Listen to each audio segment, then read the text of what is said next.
come and help, and actually does come and help the mentee succeed. Right. Now, what's funny is because my wife was watching this movie with me, and she looks at it and goes, I don't get why Ned and Zed can even be there. That's not fair. I'm like, because they're in the race. Like, they're part of the race. They're racing. Right. So they're in second and third. She goes, oh. And then the skipper comes by and goes, well, he's not supposed to be there. Like, that's not legal. Yeah.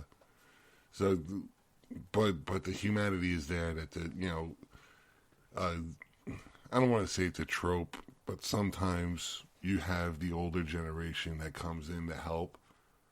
And in some TV shows and some movies, you have the older generation that comes in and wants to help because he wants to, though he feels like himself a failure, he wants to do something that would be good for this generation, I guess you could say. Yes, and it also redeems his original failure. Okay, he can't bring back the guys he lost, the soldiers in his unit. Mm-hmm. But he can do something about this happening again to Dusty.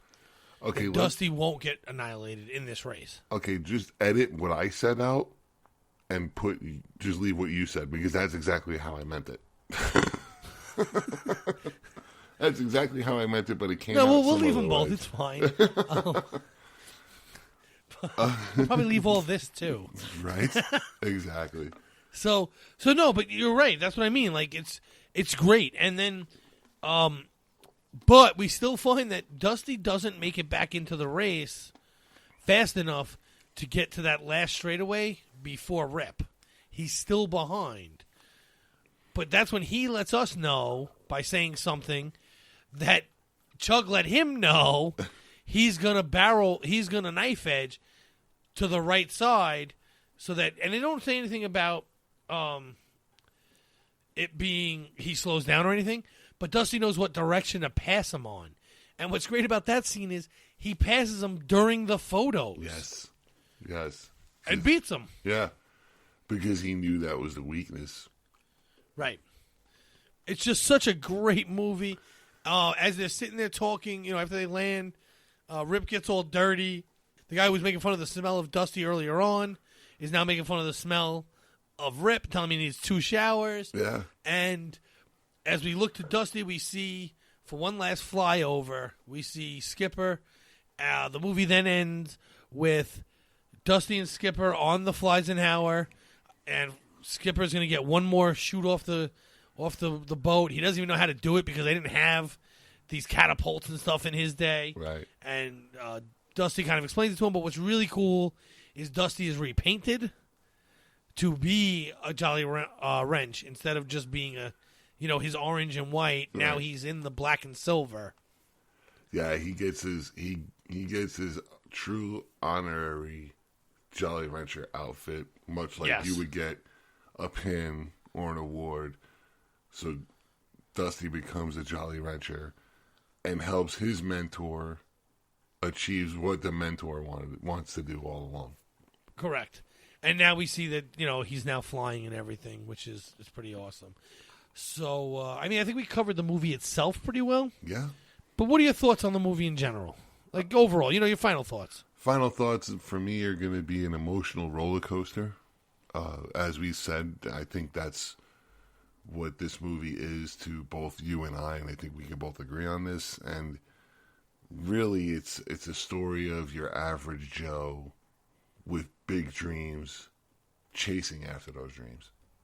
And I couldn't love this movie any more than anything else. So, and this was your first time watching it, correct? It is my first time watching it. Yes, I've never seen this movie before. I'm very glad you enjoyed it. I have to be honest with the listeners. We do take your polls. We don't get a lot of responses on the polls as of yet. We're hoping that ups as time goes on. But really, this was just a guilty pleasure of mine. This is one of my favorite movies.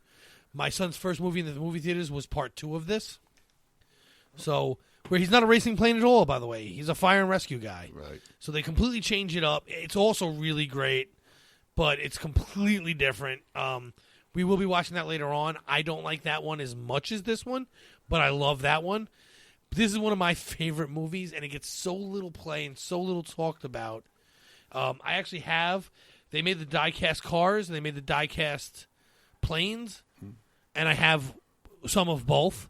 I collect those, and but I love this movie so much that I just snuck it in here for this week because I wanted to talk about it because I really enjoy the movie, and I think not enough people have seen or paid attention to this movie or watched it recently.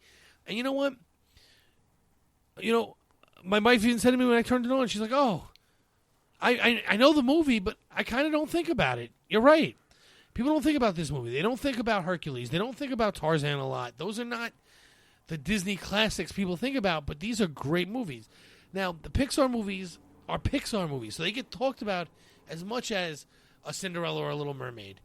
But these movies don't. And the ties to Pixar in this movie are unbelievable because you have all the forklifts look just like the ones that are in Cars. You also have the little tractors that are cows, and at one point when Dusty gets fast enough, they actually all turn up like they do in Cars, but they don't go poof like they did in Cars, I don't think. But they're so clearly from Cars. They're so clearly from Cars that this movie was clearly supposed to be a Pixar movie. It was not. It was a Disney Studios movie.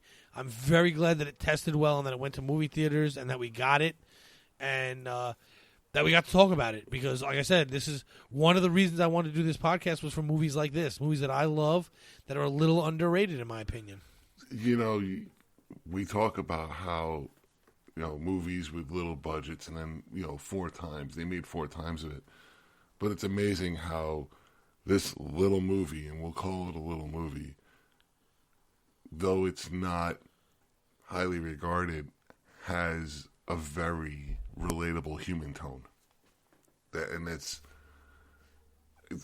something that's like you said, it's overlooked. You overlook Hercules, you overlook Tarzan, like he says, but Planes has this human tone that everybody can relate to, and why not everybody picked up on it, or why this isn't everybody's favorite, really baffles me. It's, to use a Disney term, it's a tale as old as time, right? I mean, look, Dusty is Rocky. Yeah. It's the little guy who becomes the champion. This story's been being told for thousands of years. I don't understand why it's not rated higher than it is. Or not so much rated. I mean, it got great ratings and everything, but it's just not talked about as much as I think it should be. And I don't know why. I don't know what it is, but I love it. And so we were going to give it its hour here. That's it. So before we go, we have a great offer for you. Cuts by Magic is offering all of our listeners a 10% discount on any custom orders with code Mickey's Marvels. Contact Cuts by Magic by searching Facebook for Cuts by Magic. That's CUTS space BY space MAGIC. Message the page and tell them Mickey's Marvels, and you'll receive a 10% discount. Please join us on our Facebook page, UFP Earth, where we'll be holding polls for upcoming discussions to be hosted here on the podcast. So, Tribz, where can people find you when you're not flying low and slow? Well, you can find me on Twitter at TrekFanLV, the TFL and VR capital. You can find me on the Disney Aficionados page. You can message me through that same webpage, UFP Earth, on Facebook. Contact me at any of the places where we discussed earlier. So, Magic, where can people find you on the internet when you are not singing songs about corn fuel? Oh, well, when I'm not singing songs about corn fuel and coming up with a saying that corn gives you gas. You can find me on, what a weird saying. You can find me on Twitter at MagicDrop5. That's a single word. The 5 is a digit, not letters. You can also find me on the Trek FM network, where I host, I'm one of the hosts of The Edge with my good friend Amy Nelson. That is about Discovery, and we will be covering, very shortly, the short treks that have just come out. You can also probably, when this airs, catch me for 2 more episodes on Warp 5. And that's with my good friend Brandon-Shea, who's also on this network as well. That particular podcast is also on Trek FM. And you can find me on the Disney Aficionado page, which I run for basically close and personal friends, people I've met on different trips and cruises. But I would love for the listeners to come in there. We can talk Disney and whatnot, what have you. So those are the best places to find me, and, do your thing. Please go to iTunes and leave a star rating and written review. That will help others find our podcast.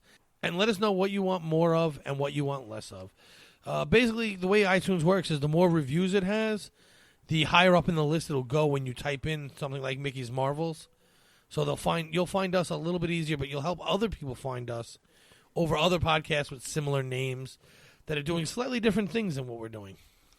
And we are original. We are original in the fact that we cover everything Disney. Like you said in our first podcast, you wanted to do a Disney podcast that talks about the movies, and that's what we're doing. Yep, absolutely. At this time, we'd like to thank our executive producers who make this all possible. They are Brandon-Shea, Ken Tripp, Zach Moore, and Tony Robinson. And after you've listened to this podcast, we hope you'll drop us a message and tell us how we are doing. Keep those mouse ears open for more Mickey's Marvels. And besides, who wouldn't want to be a kid again? No.